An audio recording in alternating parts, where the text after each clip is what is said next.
നമസ്കാരം. ഞാൻ നിങ്ങളുടെ പ്രിയ കഥാകാരി ഡോക്ടർ ബീന. ഇണ എന്ന ഒരു ചെറുകഥയുമായിട്ടാണ് ഞാൻ ഇന്ന് നിങ്ങൾക്ക് മുന്നിലെത്തിയിരിക്കുന്നത്. നമുക്ക് നേരെ കഥയിലേക്ക് പോകാം.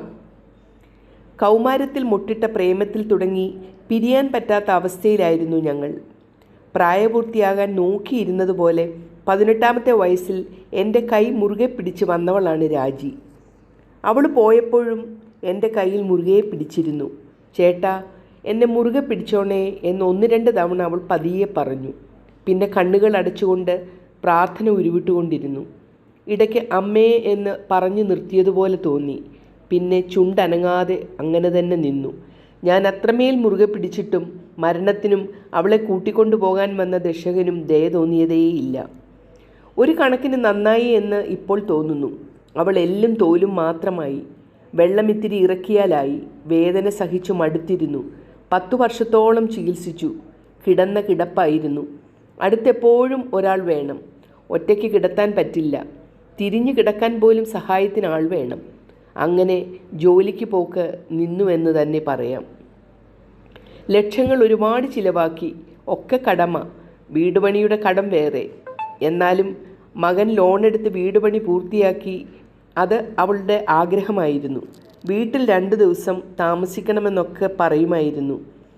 എന്നാലും മകൻ്റെ ഉത്സാഹത്തോടെ പുതിയ വീട്ടിൽ 3 മാസം അവൾ താമസിച്ചു. ആശുപത്രിയിലേക്ക് മാറ്റും മുന്നേ തന്നെ മരിച്ചാൽ മതിയെന്ന് അവൾ എപ്പോഴും പറയുമായിരുന്നു. മരിച്ചു കഴിഞ്ഞാൽ ഈ മുറിയുടെ പുറത്ത് തന്നെ എന്നെ അടക്കണം. അവൾക്കെപ്പോഴും എന്നെ കണ്ടുകൊണ്ടിരിക്കണമത്രേ. ഞാനാണേ അവൾ മരിച്ച പിന്നെ ഈ ജനാല അടച്ചിട്ടേയില്ല. ലൈറ്റും കെടുത്തിയിട്ടില്ല. ചിലപ്പോൾ അവൾ ചേട്ടാ എന്ന് വിളിക്കുന്ന പോലെയൊക്കെ തോന്നും. ഞാൻ വിളി കേട്ട് കഴിയുമ്പോഴാണ് ഓർക്കുന്നത്, അയ്യോ അവളില്ലല്ലോ എന്ന്. ആകെ 6 സെൻറ്റ് സ്ഥലമല്ലേ ഉള്ളൂ. മരിച്ചപ്പോൾ മോനുൾപ്പെടെ എല്ലാവരും പറഞ്ഞതാ തറവാട്ടിലടക്കാമെന്ന്. പക്ഷേ ഞാൻ സമ്മതിച്ചില്ല. അവളുടെ ഒറ്റ ആഗ്രഹമായിരുന്നു അത്. ഇനി ഒന്നും അവൾക്കായി ചെയ്യേണ്ടല്ലോ. ചിലപ്പോഴൊക്കെ ഓർക്കുമ്പോൾ വല്ലാണ്ട് നെഞ്ചു കടയും. തലയണയിൽ കെട്ടിപ്പിടിച്ച് കിടന്ന് കുറേ നേരം കരഞ്ഞു. തനിച്ചായതുകൊണ്ട് എത്ര വേണേലും എനിക്ക് കരയാം. ഞാൻ തീർത്തും തനിച്ചായിപ്പോയി. മറ്റേത് അവൾ എപ്പോഴും എനിക്ക് കൂട്ടായി അടുത്ത് തന്നെ ഉണ്ടായിരുന്നു. എനിക്കിനി ആരുമില്ല. എൻ്റെ രാജി എന്നോട് എന്താണ് ഇങ്ങനെ ചെയ്തത്? ഞാൻ അവളോട് എന്ത് തെറ്റാണ് ചെയ്തത്? ഞാൻ ഇനി എങ്ങനെ എൻ്റെ ജീവിതം ജീവിച്ചു തീർക്കുമെന്നറിയില്ല. അരവിന്ദൻ വിതുമ്പി. 2 വർഷം കൂടെ കഴിഞ്ഞാൽ മോനിങ്ങി പോരും. കടം കുറച്ചൊന്ന് ഒതുങ്ങട്ടെ എന്ന് പറഞ്ഞാണ് അവൻ പോയത്. അവനില്ലാത്തതുകൊണ്ട് അവൻ്റെ ഭാര്യയും കുഞ്ഞും അവളുടെ വീട്ടിലാണ്.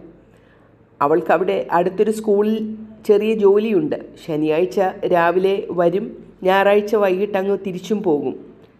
ഞാൻ എപ്പോഴും തനിച്ചാണ്. എൻ്റെ രാജി പോയില്ലേ, ഞാൻ ഇനി എന്ത് ചെയ്യും?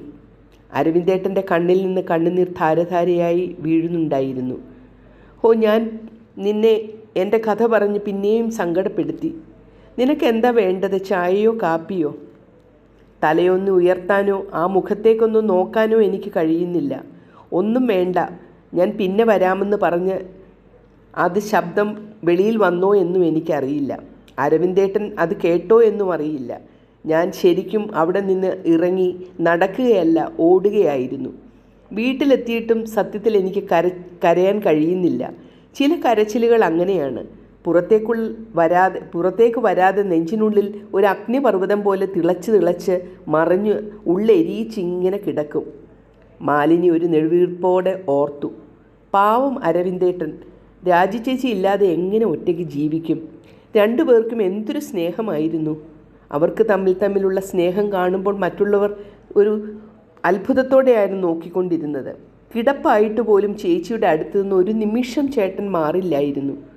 രാജി, നീ എന്തിനാ വിഷമിക്കുന്നത്? നിനക്ക് ഞാനില്ലേ എന്ന് അരവിന്ദേട്ടൻ ചേച്ചിയോട് ചോദിക്കുന്നത് താൻ ഈ വീട്ടിൽ കയറി വരുമ്പോൾ ഇടയ്ക്ക് കേൾക്കാറുള്ളത് മാലിനി ഓർത്തുപോയി. എങ്ങനെയുണ്ട് എൻ്റെ കഥ? ഇഷ്ടപ്പെട്ടു എന്ന് കരുതുന്നു. ഇനി അടുത്തൊരു കഥയുമായി എത്തുന്നതുവരെ നന്ദി, നമസ്കാരം.